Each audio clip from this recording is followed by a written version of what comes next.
آج ہم آپ کے لیے ایک بہت عجیب اور انٹرسٹنگ ٹاپک لائے ہیں۔ آج ہم کچھ ایسی ماؤں کا ذکر کریں گے جو کہ دنیا میں کسی نہ کسی وجہ سے مشہور ہے۔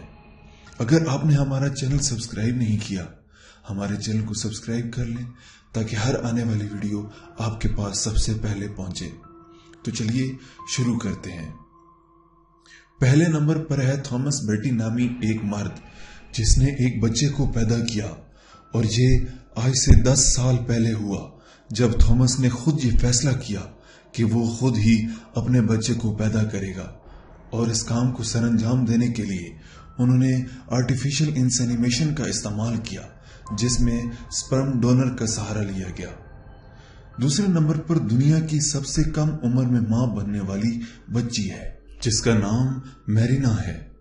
اس کے والدین کو تب تشویش ہوئی جب میرینا کا پیٹ اس کی عمر کے بچوں سے زیادہ بڑا تھا۔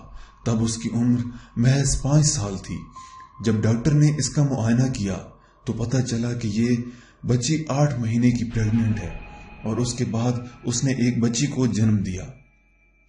تیسرے نمبر پر نادیہ سلیمان نامی لڑکی ہے جس نے 2009 میں ایک ساتھ 8 بچوں کو جنم دیا۔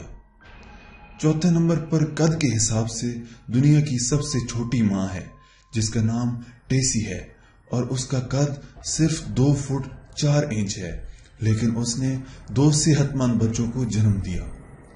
پانچویں نمبر پر دنیا کی سب سے بوڑھی ماں ہے۔ اومکاری نامی یہ عورت انڈیا سے تعلق رکھتی ہے جس نے 70 سال کی عمر میں 2 جڑواں بچوں کو جنم دیا۔ چھٹے نمبر پر رمیسا رحمان نامی خاتون ہیں جنہوں نے دنیا کے سب سے چھوٹے بچے کو جنم دیا جو کہ صرف 10 انچ کا تھا، اور اس کا وزن صرف 800 گرام تھا۔ تو آپ کا ان عجیب ماؤں کے بارے میں کیا خیال ہے؟ اپنی رائے کا اظہار کمنٹس میں کیجیے۔ اگر آپ کو یہ ویڈیو پسند آئی یا انفارمیٹیو لگی تو ویڈیو کو لائک کیجیے اور چینل کو ضرور سبسکرائب کیجیے۔ شکریہ۔